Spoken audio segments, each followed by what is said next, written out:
Hi hello welcome back to my channel. മറ്റൊരു സ്റ്റോറിയിലേക്ക് എല്ലാവർക്കും സ്വാഗതം. അങ്ങനെ ആദർശം നയനെ തമ്മിൽ നല്ല ഒരു അടുപ്പത്തിലൊക്കെ എത്താൻ കേട്ടോ. അതിലൊന്നും ദേവേനിക്ക് ഇഷ്ടപ്പെടുന്നില്ലെങ്കിൽ പോലും ദേവേനി അറിയാതെയാണ് ഇവർ തമ്മിൽ പ്രണയിക്കുന്നത്. രാത്രി 2 സ്ഥലത്ത് തന്നെ കിടക്കുന്നെങ്കിൽ പോലും രാത്രി ഏറെ വൈകിയാണ് രണ്ടുപേരും ഉറങ്ങുന്നത്. അതുവരേക്കും രണ്ടുപേരും സംസാരിച്ചുകൊണ്ടൊക്കെ ഇരിക്കുന്നുണ്ട് കേട്ടോ. കമ്പനിയിലേക്ക് പോകാമെന്ന് പറഞ്ഞ് രണ്ടുപേരും കൂടി കടൽ തീരത്ത് കറങ്ങാൻ പോവുകയും ഐസ്ക്രീം പാർലറിൽ പോവുകയൊക്കെ ചെയ്യുന്നുണ്ട്. ഇതിന്റെ വീഡിയോ ഒക്കെ അഭികൊണ്ട് കാണിക്കുകയും അതിന്റെ പേരിൽ ദേവേനി പ്രശ്നം കാണുകയും അതിന്റെ പേരിൽ പ്രശ്നങ്ങളൊക്കെ ഉണ്ടാക്കുകയും ചെയ്യുന്നുണ്ട് കേട്ടോ.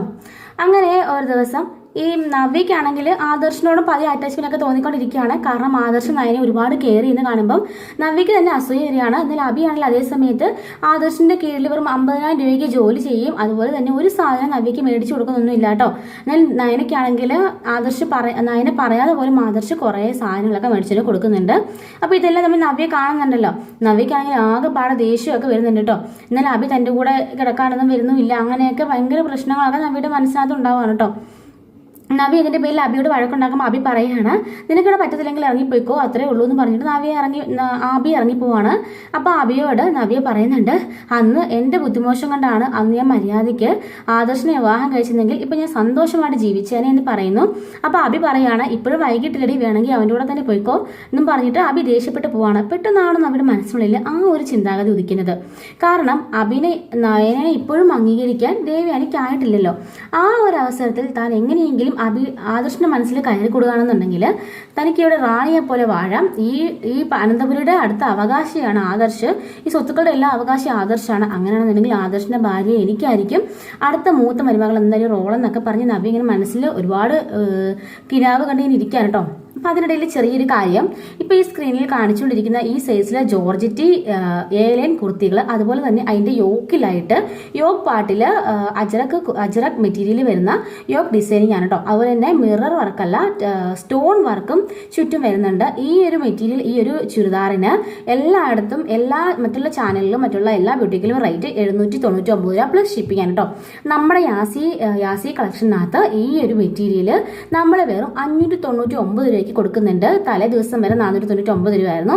ആ ഓഫർ സെയിൽ കഴിഞ്ഞിട്ടുണ്ട് കേട്ടോ. അപ്പോൾ അത് ഒരുപാട് വിറ്റുപോയി. അതുകൊണ്ട് തന്നെയാണ് ആ ഒരു സ്റ്റോക്കിന്റെ ലിമിറ്റ് കഴിഞ്ഞു. അപ്പോൾ അടുത്ത ലിമിറ്റ് ആയിട്ട് 599 രൂപ പ്ലസ് ഫ്രീ ഷിപ്പിംഗ് ആണ് കേട്ടോ. എങ്ങോട്ടേക്കും ഫ്രീ ഷിപ്പിംഗ് നമ്മൾ ചെയ്ത് കൊടുക്കുന്നതാണ്. അപ്പം നമ്മുടെ അടുത്തിൽ എസ് മുതൽ സ്മോൾ സൈസ് മുതൽ 5XL വരെ അവൈലബിൾ ആണ് കേട്ടോ. 5XL വരുമ്പോൾ തുണിയിൽ കുറച്ച് വ്യത്യാസം വന്നിട്ടുണ്ടെങ്കിൽ കുറച്ചുകൂടി പൈസ അധികമാകുന്നേ ഉള്ളൂ. 2XL വരെ ഈ 599 രൂപ മാത്രമേ ഉള്ളൂ കേട്ടോ. അപ്പോൾ അതിൻ്റെ പല കളർ വെറൈറ്റീസ്, നിങ്ങൾ ഏത് കളർ വെറൈറ്റി ചോദിച്ചാലും നമ്മൾ തരുന്നതാണ്. ലാവണ്ടറോ മെറൂണോ ഗ്രീനോ ടീ ഗ്രീനോ റെഡോ ബ്ലാക്കോ എന്ത് കളർ ചോദിച്ചാലും നമ്മളത് അവൈലബിൾ ആക്കി തരുന്നതായിരിക്കും. അപ്പം ഈ സ്ക്രീനിൽ തന്നെ കാണുന്ന വാട്സപ്പ് നമ്പറിൽ നിങ്ങൾ ചോദിച്ചാൽ മതി കേട്ടോ. അപ്പോൾ അതിൻ്റെ ഈ ഒരു സ്ക്രീൻഷോട്ട് ഒന്ന് അങ്ങോട്ട് കാണിച്ചാൽ മതിയായിരിക്കും. അതല്ലാന്നുണ്ടെങ്കിൽ അവിടെ തന്നെ നിങ്ങൾ പ്ലേസ് ചെയ്ത് ഈ നമ്പറിൽ കോൺടാക്ട് ചെയ്താൽ മതി. വാട്സപ്പ് മാത്രമേ ചെയ്യാവുള്ളൂ കേട്ടോ. അപ്പോൾ തന്നെ നിങ്ങൾക്ക് അതിൻ്റെ റിപ്ലൈ എത്തുന്നതായിരിക്കും. അതുപോലെ തന്നെ നിങ്ങൾക്ക് ഒരു 10 to 12 ഡേയ്സിനുള്ളിൽ ആ ഒരു വെയറും എത്തുന്നതായിരിക്കും കേട്ടോ. അപ്പോൾ നമുക്ക് ബാക്കി കഥയിലേക്ക് കിടക്കാം. അങ്ങനെ ഈ നവ്യ ഇങ്ങനെ കിനാവ് കണ്ട് ആദർശിനെ കിനാവേണ്ടിയിരിക്കുകയാണ്. അപ്പം നവ്യയുടെയും ആദർശിൻ്റെയൊക്കെ മുറി ഏകദേശം അടുത്തടുത്താണല്ലോ. അപ്പം നവ്യ എപ്പോഴും അതിലേക്ക് ക്രോസ് ചെയ്ത് പോകുമ്പോൾ കാണുന്ന കാഴ്ച ആദർശ് ഇങ്ങനെ നയനെ എടുത്ത് വട്ടം കറക്കിക്കൊണ്ടിരിക്കുകയാണ്. വീട് ആദർശിട്ട എന്നൊക്കെ പറയുമ്പോഴേക്കും നിൽക്കുക, നീ എൻ്റെ ഭാര്യയല്ലേ, ആരെങ്കിലും കാണുന്നെങ്കിൽ കാണട്ടെ. നയനെ പറയാണ്, ഈ പകലാണോ ആദർശിട്ട ഇങ്ങനെയൊക്കെ ചെയ്യുന്നത് എന്ന് ചോദിക്കാൻ കേട്ടോ. അങ്ങനെ ആദർശ്, പിന്നെ എൻ്റെ ഭാര്യനെ തൊടാൻ എനിക്ക് ആരുടെ അവകാശം വേണ്ട. അപ്പം നയനെ പറയാണ്, എങ്കിൽ പിന്നെ അമ്മയുടെ മുമ്പിലേക്ക് ഒന്ന് ചെന്നിട്ട് ഒന്ന് പൊക്കി കാണിക്കാവോ എന്നെ എന്ന് ചോദിക്കുമ്പോൾ അത് പിന്നെ അപ്പം പറ്റില്ലല്ലേ, അതിനുള്ള ധൈര്യമില്ലല്ലേ ആദർശേട്ടനെ എന്നും പറഞ്ഞിട്ട് നയനെ കളിയാക്കുന്നുണ്ട് കേട്ടോ. അങ്ങനെ ആദർശ് നയനയും കൂടി ആ മുറിയിൽ നിന്നും താഴേക്ക് ഇറങ്ങിപ്പോവാണ്. അപ്പോൾ ഇതെല്ലാം കണ്ടുകൊണ്ട് തന്നെ നവ്യ മാറി നിൽക്കുകയാണ്. ഇത്രയും മാസങ്ങളായിട്ട്, അതായത് ഏകദേശം 5 മാസത്തോളമായി ഇതുവരെയായിട്ടും അഭി തന്നോടൊന്ന് സ്നേഹത്തോടെ പെരുമാറിയിട്ടോ ഒരു സാധനം പോലും മേടിച്ചുകൊണ്ട് തരുമോ ഒന്നും ചെയ്തിട്ടില്ല. ഈ വീട്ടിൽ എല്ലാവർക്കും തന്നെ ഒളിച്ചോടി കല്യാണത്തിന് മുമ്പേ ഗർഭിണിയായി കയറി വന്നൊരു പെണ്ണെന്നുള്ള മൈൻഡിലാണ് എല്ലാവരും നമ്മൾ പെരുമാറുന്നത്. നയനയ്ക്കാണല്ലോ ഈ വീട്ടിൽ പൂർണ്ണ സ്വാതന്ത്ര്യവും സർവ്വസാധനവും എല്ലാവരുടെയും കണ്ണിലുണ്ണിയും. ആദർശനാണെങ്കിൽ നയനോട് ഭയങ്കര ജീവനും. ഇങ്ങനെയെല്ലാം ഇതെല്ലാത്തിനും കാരണം അഭിയാണെന്നൊക്കെ പറഞ്ഞ് അഭിയോട് നവ്യയ്ക്ക് ഭയങ്കര ദേഷ്യം വരാണ് കേട്ടോ. അങ്ങനെ നവ്യ പ്ലാൻ ചെയ്യുകയാണ് എങ്ങനെയെങ്കിലും ആദർശിന്റെ മനസ്സിൽ കയറി കൂടണമെന്ന്. അങ്ങനെ നവ്യാണെങ്കിൽ അവരില്ലാത്ത സമയത്ത് അവരുടെ മുറിയിലേക്ക് കയറുന്നിട്ടോ, അതായത് നയനയുടെ ആദർശിന്റെ മുറിയിലേക്ക് കയറുകയാണ്. അങ്ങനെ അവിടെ ചെന്നിട്ട് കണ്ണാടിയിലൊക്കെ ഇങ്ങനെ നോക്കി നിൽക്കാൻ കേട്ടോ. നയനെക്കാട്ടിലും സൗന്ദര്യം എനിക്കില്ലേ, ഉണ്ട് എന്നിങ്ങനെ നവ്യ തന്നെ ചിന്തിക്കാൻ കേട്ടോ. അപ്പോൾ നവ്യയുടെ മനസ്സിൽ നവ്യ പോലും അറിയാതെ ആദർശനോടുള്ള ആ അഭിനിവേശം ഇങ്ങനെ കൂടിക്കൊണ്ടിരിക്കുകയാണ്. അവരെ കട്ടിലെ കണ്ടിട്ട് ആ കട്ടിലിൽ പോയി ഇരുന്നിട്ട് ഈ കട്ടിലിൽ ഇനി മുതൽ ഞാനും ആദർശമായി കിടക്കേണ്ടത് എന്നിങ്ങനെ നവ്യ ഒരു തരം സൈക്കോ ആയിട്ട് പറയുന്നത് പോലെയൊക്കെ പറയാണ്. അതിനുശേഷം നയനയുടെ കബോർഡ് തുറന്ന് നോക്കുമ്പം അതിൽ കുറേ ക്യാഷ് ഇരിക്കുന്ന നവ്യ കാണാൻ കേട്ടോ. ഏകദേശം 5-6 ലക്ഷം രൂപ നയനയുടെ അവിടെ ഇരിക്കുന്നത് കാണുന്നു. അപ്പോഴാണ് നവ്യ ഓർക്കുന്നത്, അന്ന് ആദർശ് പറഞ്ഞിട്ടുണ്ടായിരുന്നല്ലോ കബോർഡിൽ ഇഷ്ടംപോലെ ക്യാഷ് അവൾക്ക് വേണ്ടി ഞാൻ വെച്ചിട്ടുണ്ട്, അതെപ്പോൾ വേണമെങ്കിലും അവർക്ക് എടുക്കാം, ആരോട് ചോദിക്കണം എന്നുള്ള കാര്യം. അപ്പൊ ആ ഒരു കാര്യവും കൂടിയിട്ട് നവ്യ ഓർക്കുകയാണ്, ഈശ്വര ഇത്രയും കാശ് 5-6 ലക്ഷം രൂപയൊക്കെ കബോർഡിൽ വെച്ചിട്ട് പോകുന്നത് കണ്ടില്ലേ, അവർക്ക് വേണ്ടിയിട്ട് എൻ്റെ ഭർത്താവ് ഒരു 10 രൂപ ഇന്ന് എനിക്ക് തന്നിട്ടില്ല, ചോദിച്ചിട്ട് പോലും ഒരു 10 രൂപ കാശ് എനിക്ക് തന്നിട്ടില്ല. ഇതൊക്കെയാണ് ഭാഗ്യമെന്ന് പറയുന്നത്. ആ ഒരു നേരത്തെ എൻ്റെ ബുദ്ധിമോശം കൊണ്ട് എനിക്ക് സംഭവിച്ച നഷ്ടം അത് പറഞ്ഞാലും തീരാത്ത വലിയ നഷ്ടമാണെന്നിങ്ങനെ നവ്യ മനസ്സിൽ ഓർക്കാൻ കേട്ടോ.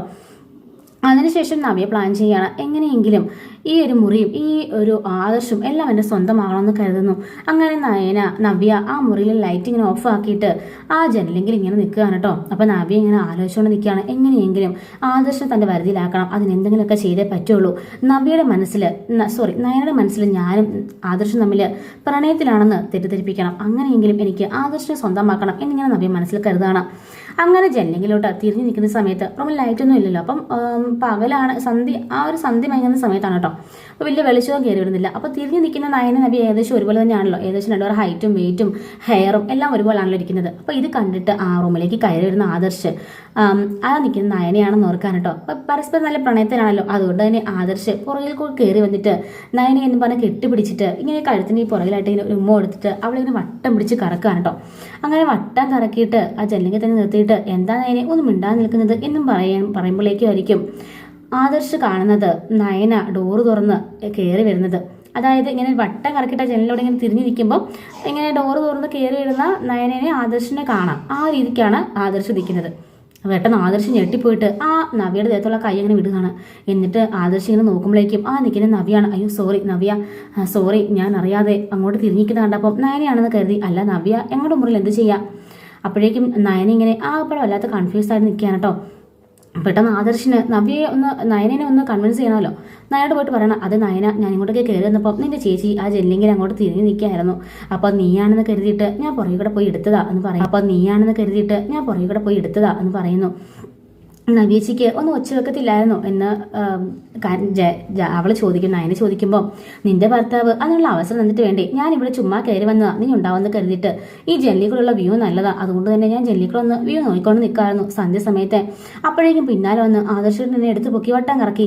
ഇതിനിടയ്ക്ക് എനിക്ക് മിണ്ടാൻ സമയം കിട്ടിയില്ല എന്ന് നവ്യ കള്ളത്തരം പറയാൻ കേട്ടോ. അങ്ങനെ നവ്യ മുറിയിൽ നിന്ന് ഇറങ്ങി പോകുമ്പോൾ നയന സോറി ഞാൻ അറിയാതെ. അതിനെന്താ ആദർശേട്ടാ അങ്ങനെയൊക്കെ പറഞ്ഞേ, എനിക്ക് സാഹചര്യം മനസ്സിലായില്ലേ, ഞാനന്ന് കരുതിയിട്ടില്ലേ, ഒന്നും സാരമില്ല, അവള് എൻ്റെ അനിയത്തി മാത്ര, എൻ്റെ അനിയന്റെ ഭാര്യ എന്ന് ആദർശ് പറയുന്നു. എൻ്റെ പൊന്നാദർശേട്ടാ അതിലൊന്നും സാരമില്ല, എനിക്കറിയാം എൻ്റെ ആദർശേട്ടൻ്റെ മനസ്സും നന്നായിട്ടറിയാം. പണ്ട് ആദർശേട്ടൻ ചേച്ചി സ്നേഹിച്ചിരുന്നെങ്കിൽ പോലും ഇപ്പോൾ അതല്ലെന്നും ആദർശന്റെ മനസ്സറിയാം ഞാനാണെന്ന് എനിക്ക് അറിയുകയും ചെയ്യാന്നൊക്കെ നയനെ പറയുന്നുണ്ട് കേട്ടോ. അപ്പോൾ ഇതിന്റെ അടുത്ത പാർട്ട്, അതായത് ഈ നവ്യയ്ക്ക് ആദർശനോടുള്ള സ്നേഹം, ഇങ്ങനെ ആ ഒരു പ്രണയം ആദർശന് തിരിച്ചുമുണ്ടെന്ന് നയനെ തോന്നിപ്പിക്കാൻ വേണ്ടിയിട്ട് കുറേ കള്ളക്കളികൾ കളിക്കുന്നുണ്ട് കേട്ടോ. അപ്പോൾ അതിനെക്കുറിച്ചുള്ള വീഡിയോ അടുത്ത വീട്ടിൽ അപ്ലോഡ് ചെയ്യാം കേട്ടോ. മിസ് ആവാതിരിക്കാൻ ചാനൽ സബ്സ്ക്രൈബ് സപ്പോർട്ട് ചെയ്യണേ. Thanks for watching.